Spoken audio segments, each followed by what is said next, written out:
Yan, sige. Tatanggalin natin yung connection niya. So ito. Yan. Tapos tumibang. Yan, tanggal na. So, ito yung kanyang coin slot. Meron tayong isa dito na hiram natin sa mga kaibigan natin na isang coin slot. May nakakabit nga ditong LED plug, hindi natin gagamitin yan. So, kakabit natin to.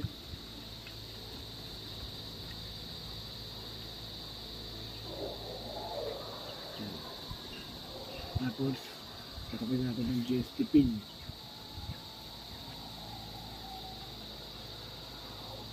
Wait lang. Mahirap ito mapasok talaga eh. Yung BDN na natin.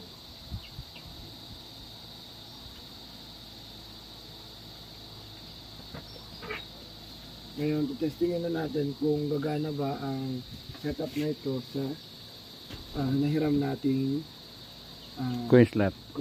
So, pisa lang. Okay. Ilaw na ba? Ilaw na, no?